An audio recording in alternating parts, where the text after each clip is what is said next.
our song. Let's sing it. It's gonna be fucking awesome. Come on, it's gonna be fucking awesome. You know the words. It's gonna be fucking awesome. That's it, sing. It's gonna be fucking awesome. Yeah! Hi. It is me, Jesse Blaze Snider, the Coolest Geek Alive. How are you doing, Coolest Geeks? It is Saturday and a couple days after my birthday, and I totally woke up on the wrong side of the bed this morning, so forgive me if I'm like a little bit like, but we're gonna talk about like one of my favorite movies of all time.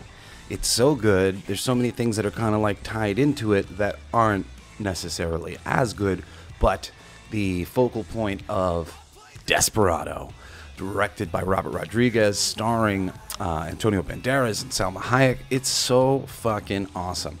This is like the most badass movie ever, and I really think that because the nature of El Mariachi is that he is like the perfect balance of machismo and femininity. He's a musician. He's a creative person. He's playing beautiful music, and then he switches to carry guns. And he's, you know, this is, I'm not spoiling too much, but you know, the story of El Mariachi, which is the original version of Desperado, which Robert Rodriguez made for like nothing. And you could go see El Mariachi. El Mariachi is a decent movie. It's not as great as Desperado. Desperado is next level. But El Mariachi is sort of the precursor. It's a really good movie for people who want to make movies, to like learn how to make movies. This guy did it for nothing in Mexico, and you know, and really came away with something phenomenal. You know, they actually did a trilogy. The second movie is Desperado, and then the third movie is called Once Upon a Time in Mexico, which has Johnny Depp in it as well. And that movie's okay. It's not as great as Desperado. Desperado really strikes a wonderful balance between the music and the action and the romance, which is, you know, sort of like, it's a revenge story for somebody who's sort of getting revenge for his, you know, the people that he's lost. And then that person's kind of being replaced through the Salma Hayek character. I'll say just right off the bat, I mean, as like a teenager, dude, nobody beats Salma Hayek as like, she's like one of the most beautiful people on planet Earth. Unfortunately, when you see her in interviews, you find out that her mind is not quite as beautiful as her bodice. But oh my God, what a beautiful girl she is. And the way that she's presented in the film makes her just so, you know, desirable to the main character, and like the right answer, you know, or not the right answer, more of like a reward for this terrible life that this guy has had to lead, trying to kill his way to the top to get to the people responsible for, you know, hurting the people he loves. The really cool thing about the movie in general that, you know, makes it so special to me and will for forever is the soundtrack. Well, not even so much the soundtrack, but the score. The very few scores are so tied into the cut of a film in obvious ways that you notice. You know, like there's a really great scene in a movie called Attack the Block, which we've done a Coolest pick on. A great movie with what's his name? The guy from They Cloned Tyrone, the Black Jedi Knight, John Boyega. Great movie. And there's a really awesome moment in the beginning of Attack the Block where this car pulls up and it's got music playing inside. And as the car pulls up and comes into view, the music playing inside the car links up and syncs up with the music that is the score. And you notice, you're like, wow, that's kind of neat. You know, like you notice the music playing with the cut. And that is something that happens here all over the place in Desperado. And sometimes it is more like kind of scoring type stuff, but a lot of times it's these beautiful long form songs. Some of them I think are like kind of classic El Mariachi, you know, Mexican. I don't know what you would call them because you know, this isn't my world. But I think some of them are fairly classic. There's an El Mariachi kind of song that I just saw a metal mariachi band play the other day, and I believe I've heard that one before too, done by people other than, I think it's all done by Tito and the Tarantulas, which is the band in the in the Desperado film. But It's beautiful. I mean, there are at least 3 or 4 songs in there that are memorable that I have on my Spotify, from the opening song that sort of introduces us to the character and you know, maybe an idea of what has happened to him. And then there's a song in the middle called Don't Look Back, where he's takes on this whole bar of people, and then eventually he's sort of like being chased down the street. And this Don't Look Back thing is really, really quite cool. And then there's others too. But towards the end of the flick, I think it's called The Showdown. It's like the big, I forget what the damn thing, but it's like a song. There's this, I mean, I know half of the music beats. There's no lyrics in it. You know, it's just this ba ta ka ta ba ta ka ta ba bow dum dum dum dum bow ta cow ta cow ta cow ta cow cow.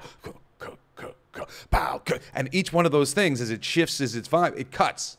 You know, so we're over here and we're dancing with these kids, and then we're over here and we're with the scary guy. Something not so scary. Back to him. Really, really effective. Really, really cool. You know, I'm not really spoiling much by sharing that with you. You know, films can tend to be stronger when they have a good villain. There's a great bad guy in this movie. The twist, the things that you get at the end of it, you know, is really good and is additive to it. But the guy who plays the main, you know, bad guy that he's going after the whole film is awesome. And you know, like I said, you know, you got like the love interest who is, you know, probably one of the, you know, in her prime and was one of the most, you know, just beautiful actresses who's ever, you know, graced the screen. And, you know, she's really charming as an actress when she's given the right stuff. And then you got a really great bad guy. What's the dude's name? Joaquim de Alameda. Yeah, he plays Bucho. There's some great little parts in here by Steve Buscemi, who plays Desperado's, you know, the El Mariachi guy's kind of friend. Cheech Marin plays one of the bad guys. Quentin Tarantino's got a little part. He tells a really classic joke.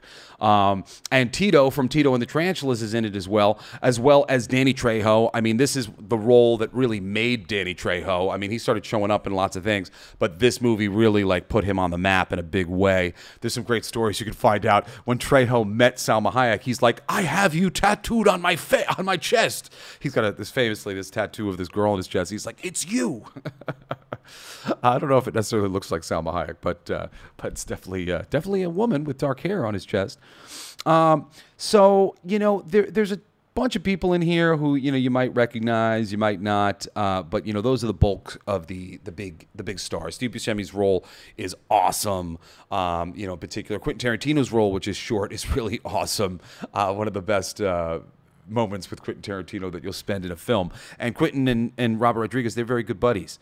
I've always been a huge Robert Rodriguez fan. I look up to anybody who can take nothing and turn it into something, and can teach themselves and figure out how to beat the system, how to get into the Hollywood system, which was like, you know, so hard to do. And I'm not even like a film guy who was like, I was trying to get into Hollywood myself, but I just had so much respect for Robert Rodriguez in particular. And, you know, like I said, if you really want to be the film student, go watch El Mariachi first. It's good. It's not as good as Desperado, but it's great. And considering the budget that he made it on, considering all the constraints, and I mean, really, if you watch El Mariachi, you know, watch it and watch the behind the scenes and watch Robert Rodriguez talk about how he did this and, you know, just turning nothing into something. It really is quite an impressive feat that he accomplished. And I mean, this guy's gone on to have a long and storied career in Hollywood. You know, granted, not everything he does is great. You know, he was one of my favorites for a very long time and then started putting out some things that I didn't really particularly care for, but I still love him and still appreciate, you know, who he is and what he's about and the types of movies that he makes. And this is the movie that really solidified that for me for all time. His sense of humor, his sensibilities, his sense of cool, his sense of style, his love for music. He really does have love for music. He's a musician himself, and I believe he's like scoring some of his own movies now, and has been in more recent times.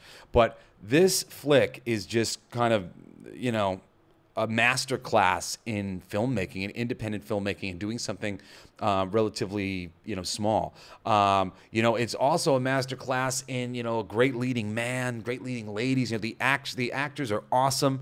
But I think that's a testament to Robert Rodriguez picking the right people and really creating a fucking world. It's just like a dark version of like Zorro or some shit in here, with this guy going from town to town with a guitar case full of guns. And I mean, honestly, I would love to keep seeing the stories of El Mariachi, in comics and stuff. That's the type of story that continues. You hear about the man with a guitar case full of guns. Oh, yeah. I mean, it's really just so cool. That's part of actually the story element, too, of telling the story about him.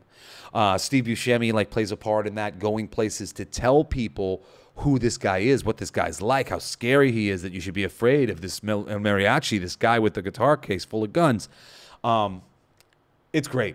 It's great. It works on so many levels. It really is just one of my favorite movies of all time. And it's something that I will break out and watch whenever it's on or whenever I have the ability to. And sometimes I'll just put it on in the background. I'll put on some of these scenes so I can see them and the cutting to the music and just hear some of these songs. And it really truly is a masterpiece of indie action cinema, even though I guess it's not indie anymore when you go into Desperado, but it still has that feel. It still feels like this great indie movie, this thing that I'm not supposed to know exists, and I'm so glad I'm watching it. So really, if you got nothing to do this weekend and you've never seen Antonio Banderas in Desperado, do yourself a favor, put it on, and just enjoy that flick from start to end. There are no slow points. It is just all joyful entertainment. Pop a popcorn for yourself and, get it going. Anyway, I hope you guys have been enjoying my music show every Monday. All your favorite bands suck. We're 40 or something bands into this thing. So there's 40 different bands that you can get into if you want to go look at the list and see if there's anybody. There's comedy bands and metal bands and rap bands and punk bands and just all sorts of different genres. So if you love music like I do and you want to get into some new bands, go check out the list. All your favorite bands suck. And then the new podcast for me, the Esoteric Wisdom Show, is being released every Friday, called Everything They Don't Want You to Know. I think we're 4 or 5 episodes into that thing. I'm about to start recording new ones because I was ahead and they were behind in releasing them. So I'm really excited to just continue this great conversation about all the things I love, music and comics and geek culture and the world, the real world, wisdom, the science that we don't understand yet of hermetic principles and universal law and all that stuff. So I hope you'll come and join me over there every Friday for Everything They Don't Want You to Know. And I hope you'll be listening to the show on Wednesday, Coolest Geek Alive, or join us again next Saturday for another great Coolest Pick or Coolest Classic or whatever it is. Anyway, I love you all, you Coolest Geeks. Please join me again next time for another fucking awesome episode of the Coolest Geek Alive. Later. You've been listening to Coolest Geek Alive with me, your host, Jesse Blaze Snider. Don't forget to rate, comment, and subscribe for more excellent geek culture content. Thanks for listening. It's my favorite part!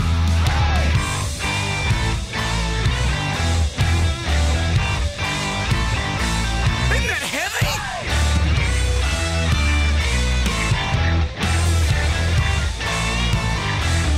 I'll play that! It's gonna be fucking awesome! Coolest alive!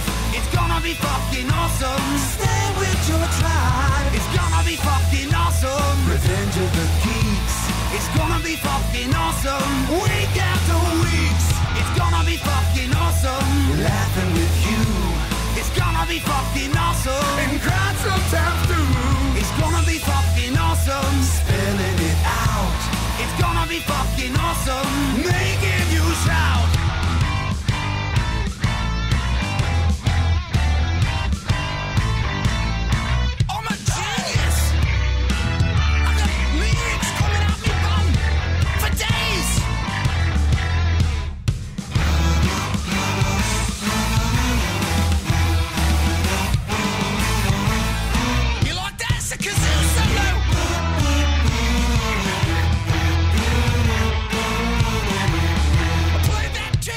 It's gonna be fucking awesome. Talking some shit. It's gonna be fucking awesome. Living the shit. My voice is fucking awesome. Food in our mouth. It's gonna be fucking awesome. Get in the mouth. It's gonna be fucking awesome. Tell all your friends. It's gonna be fucking awesome. Call right or text. It's gonna be fucking awesome. Raising the bar. It's gonna be fucking awesome. Straight to the stars. It's gonna be fucking awesome. It's starting soon. It's gonna be fucking awesome. Passing the moon. It's gonna be fucking awesome. On with the show. It's gonna be fucking awesome. Ready, set, go. It's going to be fucking awesome. Fucking awesome. It's gonna be fucking awesome. Just wait. You'll see. You'll all see. You'll all see. The podcast playground. Hooray!